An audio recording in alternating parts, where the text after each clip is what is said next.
Hello guys, இன்றைக்கி நம்ம இந்த வீடியோவில் ஏப்ரல் 22ஆம் தேதிக்கான கரண்ட் அஃபேர்ஸ் தான் பார்க்க போகிறோம். ஸோ ஃபஸ்ட்டு பார்க்க போகிறது என்னென்னு பார்த்தீங்கன்னா, இந்தியா 100 ஜிகாவாட் அணுமின் உற்பத்தி செய்கிறதுக்கான இலக்கு எந்த வருஷம் வச்சுருக்காங்கன்னு பார்த்தீங்கன்னா 2047 தான் வச்சுருக்காங்க. ஓகேவா?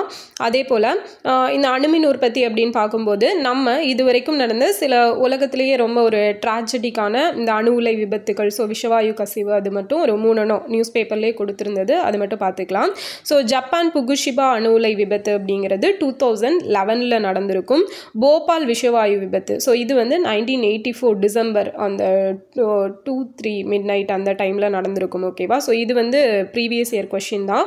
இதில் வந்து என்ன கேஸ் வந்து எந்த கேஸ்னால அந்த விபத்து ஏற்பட்டிருக்கும், ஆக்சுவலாக யூனியன் கார்பைடு அப்படிங்கிற ஒரு ஆலையில் தான் வந்து இந்த விஷவாயு கசிவு அப்படிங்கிறது ஏற்பட்டிருக்கும். அதன் மூலமாக அந்த விபத்து நடந்திருக்கும். ஸோ அதில் என்ன கேஸ் மெயினாக யூஸ் பண்ணியிருப்பாங்க அப்படிங்கிறத கமெண்டில் சொல்லுங்கள், அது ரொம்ப இம்பார்ட்டண்ட்டானது. அடுத்தது ஓலியம் விஷவாயு கசிவு, ஸோ இந்த விபத்து வந்து 1986 வந்து நடந்திருக்கும். ஓகேவா? ஸோ இது வந்து உலக அளவில் நடந்த விபத்துகளில் இம்பார்ட்டண்ட்டான விபத்துகள். ஓகே, நெக்ஸ்ட் பார்த்தீங்க அப்படின்னா ஹெச்ஐவியால் பாதித்த குழந்தைகளுக்கு உதவித்தொகை. ஸோ இது வந்து எந்த கவர்மெண்ட் அனௌன்ஸ் பண்ணியிருக்காங்க அப்படின்னா நம்ம தமிழ்நாடு கவர்மெண்ட் தான் அனௌன்ஸ் பண்ணியிருக்காங்க. எவ்வளவு ரூபாய் அப்படின்னா மாதம் 1000 ரூபாய் அப்படிங்கிறது. ஸோ அவங்களோட ஊட்டச்சத்து, அவங்களோட ஹெல்த்தை பார்த்துக்கிறதுக்காகட்டும், இல்லைனா ஒரு கல்விக்காகட்டும், ஸோ எல்லா விதத்துலேயும் யூஸ் ஆகிற மாதிரி இருக்கணும் அப்படிங்கிறதுக்காக இந்த 1000 ரூபாய் உதவித்தொகை அப்படிங்கிறத அனௌன்ஸ் பண்ணியிருக்காங்க. அண்ட் ஹெச்ஐவி அப்படின்னு எடுத்துட்டோம் அப்படின்னா ஹியூமன் இம்யூனோ வைரஸ் இல்லையா? ஸோ இது வந்து இதுதான் இந்த எய்ட்ஸ் அப்படிங்கிறதுக்கு காரணம். அக்யூட் இம்யூனோ டெஃபிஷியன்சி சிண்ட்ரம் அப்படிங்கிறது ஏற்படுறதுக்கு காரணமான வைரஸ் அப்படிங்கிறது இந்த ஹெச்ஐவி தான். ஸோ ஹெச்ஐவி பார்த்தீங்க அப்படின்னா நம்ம இந்தியாவை பொறுத்த வரைக்கும் ஃபஸ்ட்டு வந்து தமிழ்நாடு சென்னையில் தான் 1986 வந்து கண்டுபிடிச்சிருப்பாங்க ஒரு பர்சனுக்கு. ஸோ அது வந்து சயின்ஸில் நமக்கு பாக்ஸ் டேட்டா கொடுத்துருப்பாங்க, அது ஒரு இம்பார்ட்டன்ட் டேட்டா. ஓகேவா? ஸோ அப்போ வந்து இது வந்து குழந்தைகளுக்கு உதவித்தொகை அப்படிங்கிறது இந்த ஹெச்ஐவியால் பாதித்தவங்களுக்கு. இன்னும் பார்க்கணும் அப்படின்னு பார்த்தீங்க அப்படின்னா ரீசெண்டாக நியூஸ் பேப்பர்ஸில் வந்தது திருநங்கைகளுக்கு உதவித்தொகை. ஸோ அவங்களுக்கு பென்ஷன் அப்படிங்கிறது 40 இயர்ஸ் 40 வயசுக்கு மேற்பட்டவங்களுக்கு திருநங்கைகளுக்கு உதவித்தொகை கொடுப்பாங்க, ஓய்வூதியம் அப்படிங்கிறது. அது வந்து 1500. ஓகேவா? ஸோ அந்த அமௌண்ட் அப்படிங்கிறது இம்பார்ட்டன்ட். அடுத்தது பார்த்தீங்க அப்படின்னா மாற்றுத்திறனாளிகளுக்கு. ஸோ மாற்றுத்திறனாளிகளை பொறுத்த வரைக்கும் அவங்க உடல் அளவில் 75% அளவுக்கு பாதிக்கப்பட்டிருக்கிறாங்க அப்படின்னா அவங்களுக்கு வந்து 2000 rupees வரைக்கும் உதவித்தொகை கொடுப்பாங்க. ஸோ அதுக்கு அந்த பர்சன்டேஜ் வைஸ் அதை பொறுத்து வந்து அந்த உதவித்தொகை அப்படிங்கிறது வேரி ஆகும். ஓகே, ஸோ அதையும் தெரிஞ்சுக்கணும். நெக்ஸ்ட் பார்த்தீங்க அப்படின்னா வேர்ல்டு எர்த் டே. ஸோ உலக பூமி தினம் 2025 எப்போன்னா ஏப்ரல் 22ஆம் தேதி தான். ஸோ இந்த வருஷத்துக்கான தீம் என்னென்னா அவர் பவர் அவர் பிளானட் அப்படிங்கிறது. ஓகேவா? நமது ஆற்றல் நமது பூமி அப்படிங்கிறது தான் இந்த வருஷத்துக்கான தீம். ஸோ இந்த மாதிரி இருக்க தீம் எல்லாம் ரொம்ப முக்கியமானது. ஓகே, நெக்ஸ்ட் பார்த்தோம் அப்படின்னா நேற்றுக்கு என்ன பார்த்துருப்போம், உலக வானிலை தினம். அது வந்து மார்ச் 23. ஸோ அது இம்பார்ட்டண்ட்டானது. இந்த சுற்றுச்சூழல் ரிலேட்டடாக என்விரான்மெண்ட் ரிலேட்டடாக வர ஸ்கீம்ஸ் ஆகட்டும், இல்லைனா இந்த மாதிரி டேஸ் ஆகட்டும், அதெல்லாம் ரொம்ப இம்பார்ட்டண்ட்டானது. அதோட தீம்ஸ் ஆல்சோ நல்லா தெரிஞ்சு வச்சுக்கணும். அடுத்தது எக்ஸசைஸ் டெசர்ட் ஃப்ளாக் 10 அப்படிங்கிறது. ஸோ இது எங்கே நடந்துச்சு அப்படின்னா யுனைடெட் அரேப் எமிரேட்ஸில் நடந்துச்சு. ஓகே, ஸோ அப்போ எக்ஸசைஸ் டெசர்ட் ஃப்ளாக் 10 அப்படிங்கிறது எங்கே நடந்தது, UAEயில் நடந்திருக்குது. அடுத்தது India's first prototype fast breeder reactor. ஓகேவா? அதாவது இந்தியாவின் முதல் புரோட்டோடைப் வேகமான அணுக்கரு உலை அப்படின்னு சொல்லலாம் இதை தமிழில் சொல்கிறதுக்கு. ஸோ அது எங்கே தான் அமைக்கப்பட்டிருக்கு அப்படின்னா கல்பாக்கம், தமிழ்நாட்டில் தான் அமைக்கப்பட்டிருக்கு. ஸோ ஆல்ரெடி இருக்குது. ஸோ அதோட செகண்ட் ஸ்டேஜ் அப்படிங்கிறது இப்போ டெவலப் பண்ண இருக்காங்க. அண்ட் இதில் வந்து 500 மெகாவாட் அளவுக்கு உற்பத்தி செய்யக்கூடிய சோடியம் கூல்ட் ரியாக்டர் அப்படிங்கிறத யூஸ் பண்ணுறாங்க. என்னது? Sodium cooled reactor. இந்த கூல் ரியாக்டர் ரொம்ப முக்கியம். என்ன யூஸ் பண்ணுறாங்க? சோடியம். ஸோ இதை டெவலப் பண்ணது யாருன்னு பார்த்தீங்கன்னா பாரதிய நபிக்கியா வித்யுத் நிகாம் லிமிடெட். அதாவது நம்ம வந்து பாவ்னி அப்படின்னு சொல்லுவோம் இதை. ஓகே, கல்பாக்கத்தில் இந்த பாவ்னி அப்படிங்கிறது ரொம்ப ஃபேமஸாக இருக்கும். இந்த பாவ்னி தான் வந்து இந்த ஃபாஸ்ட் பிரீடர் ரியாக்டர் அப்படிங்கிறத டெவலப் பண்ணியிருக்காங்க. ஸோ இந்த பாவ்னி நிறுவப்பட்டது எப்போனா 2003 வந்து நிறுவப்பட்டிருக்கும். ஓகே, ஸோ இது எல்லாமே இம்பார்ட்டண்டான டேட்டாஸ், ரொம்ப ரொம்ப முக்கியமானது, மறக்கக்கூடாது. அடுத்தது பார்த்தீங்கன்னா IISR சூர்யா. ஸோ இது என்ன சூர்யா அப்படின்னா புதிய வெளிர் நிற மஞ்சள் வகை கேட்கலாம். இந்த சூர்யா அப்படிங்கிற நேம் கொடுத்து ரீசெண்டாக இது கண்டுபிடிச்சாங்க. அது வந்து என்னது அப்படின்னு சொல்லி கேட்கலாம். ஸோ மஞ்சள் வகை.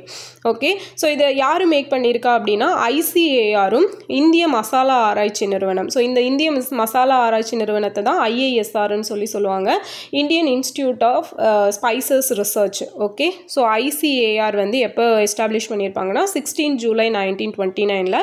இதோட ஹெட் குவார்ட்டர்ஸ் நியூ டெல்லியில் தான் இருக்குது. இந்த இந்திய மசாலா ஆராய்ச்சி நிறுவனம் எங்கே இருக்குன்னா கேரளாவில். ஸோ இது 1986 வந்து எஸ்டாப்ளிஷ் பண்ணியிருப்பாங்க. அண்டு இன்னும் சில நிறுவனங்கள் பார்க்கலாம் எங்கே இருக்குது அப்படிங்கிறது. ஸோ மத்திய தோல் ஆராய்ச்சி நிறுவனம் சென்ட்ரல் லெதர் ரிசர்ச் இன்ஸ்டியூட் எங்கே இருக்குன்னா நம்ம தமிழ்நாட்டில் தான் இருக்குது. ஓகேவா. அதே போல் பார்த்தீங்க அப்படின்னா இப்போது ரொம்ப ஃபேமஸாக போயிட்டுருக்கிறது வந்து புற்றுநோய் ஆராய்ச்சி மருத்துவமனை அப்படிங்கிறது எங்கே தொடங்க இருக்காங்க, காஞ்சிபுரத்தில் தொடங்க இருக்காங்க. ஸோ அது டெய்லி நியூஸில் வந்துட்டுருக்குது. அது வந்து பிளேஸ் கேட்கலாம், எந்த பிளேஸ் அப்படிங்கிறது அதையும் தெரிஞ்சுக்கணும். அடுத்தது central food technological research centre. So உணவு தொழில்நுட்ப ஆராய்ச்சி மையம் எங்கே இருக்குது அப்படின்னா கர்நாடகாவில் இருக்குது. அடுத்தது சென்ட்ரல் டொபாக்கோ ரிசர்ச் சென்டர், புகையிலைக்கான மத்திய ஆராய்ச்சி நிறுவனம். ஸோ அதுவும் ஆந்திராவில் இருக்குது.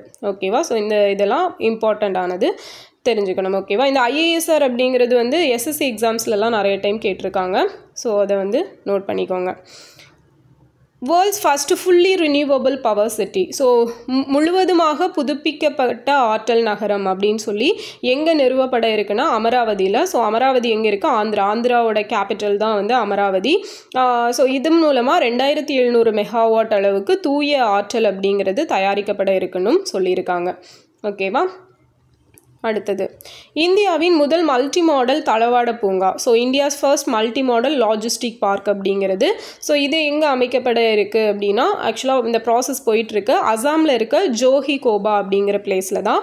அதே மாதிரி நம்ம தமிழ்நாட்டிலையும் ஒரு பிளேஸில் வந்து இந்த தளவாட பூங்கா வந்து அமைச்சிட்ருக்காங்க. பட் அது கவர்மெண்ட் சார்பில் கிடையாது, ரிலையன்ஸ் இருக்காங்கல்ல, ஸோ அவங்க சார்பில் தான். அது எந்த பிளேஸில் அப்படின்னா மப்பேடு, சென்னையில் இருக்க மப்பேட்டில் அமைச்சிட்ருக்காங்க. உலகின் முதல் 10G ப்ராட்பேண்ட் நெட்வொர்க். ஸோ வந்து இதை நேற்று எல்லாரும் நியூஸில் பார்த்துருப்பீங்க. சைனா தான் வந்து ஃபஸ்ட்டாக இந்த 10G ப்ராட்பேண்ட் நெட்வொர்க் அப்படிங்கிறத இன்ட்ரடியூஸ் பண்ணியிருக்காங்க. ஸோ இது ரொம்ப ஃபாஸ்ட்டாக இருக்குது அப்படின்னு சொல்கிறாங்க. நமக்கு தெரியும், நமக்கு வந்து 5Gயே வந்து 2G அளவுக்கு தான் ஒர்க் ஆகிட்டு இருக்குது. ஓகே, அவங்க வந்து 10G அளவுக்கு போயிட்டாங்க. ஓகேவா. நெக்ஸ்ட் வந்து 2025 உலக பத்திரிகை புகைப்பட விருது. ஸோ இந்த விருது யாருக்கு கொடுக்கப்பட்டிருக்கு அப்படின்னா சமர் அபு அலூஃப் அப்படிங்கிறவர் வாங்கியிருக்காரு. ஓகேவா. ஸோ இதான் வந்து இன்னைக்கான கரண்ட் அஃபேர்ஸ். அண்ட் இதில் வந்து ஒரு எக்ஸ்ட்ரா ஃபேக்ட் மட்டும் சொல்கிறேன்.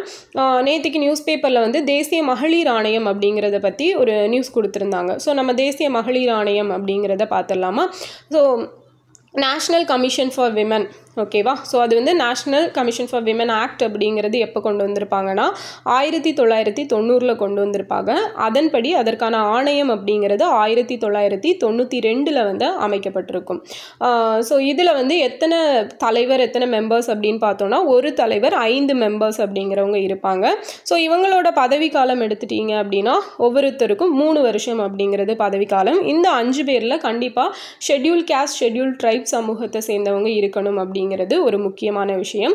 அதே போல் இவங்க எந்த மாதிரியான வேலைகளை செய்வாங்க அப்படின்னா பெண்கள் அதிகாரம் அளித்தலுக்கு எதிரான புகார்கள், பெண்கள் பாலியல் வன்கொடுமைக்கு உள்ளாவதாகட்டும், இல்லைனா வேற ஒரு வன்கொடுமை, ஸோ இந்த மாதிரி பெண்களுக்கு எதிரான விஷயங்களை வந்து எடுத்து அதற்காக போராடுறது தான் இவங்களோட முக்கியமான வேலையாக இருக்குது. ஸோ பெண்கள் அப்படின்னு பார்க்கும்போது பெண்கள் ரிலேட்டடான ஸ்கீம்ஸ் எடுத்துட்டோம் அப்படின்னா வரதட்சணை தடுப்பு சட்டம். ஸோ அது எப்போ கொண்டு வந்திருப்பாங்க? 1961 கொண்டு வந்திருப்பாங்க. ஸோ இந்த வாரிசுரிமை ஆக்ட், ஸோ அதையும் தெரிஞ்சுக்கோங்க. ஓகே, 1955 வந்து கொண்டு வரப்பட்டிருக்கும். ஓகேவா. அடுத்தது பார்த்தீங்க அப்படின்னா இந்த பாலினம் கண்டறிதல் குழந்தை கருவிலேயே PNDT ஆக்ட் அப்படின்னு சொல்லுவாங்க. ஓகே, ஸோ அந்த ஆக்ட் எப்போ வந்திருக்கும் அப்படின்னா 1994 வந்து வந்திருக்கும். ஓகே, ஸோ இதெல்லாமே வந்து பெண்கள் ரிலேட்டடான சில ஆக்ட்ஸ், இது வந்து தெரிஞ்சுக்கணும். அடுத்தது பார்த்தீங்க அப்படின்னா ஸோ இதுதான் தட்ஸ் ஆல் அபவுட் இந்த நேஷ்னல் கமிஷன் ஃபார் விமன் அப்படிங்கிறது. இதில் வந்து ஒரு ரீகேப் மட்டும் பார்த்துடலாம்.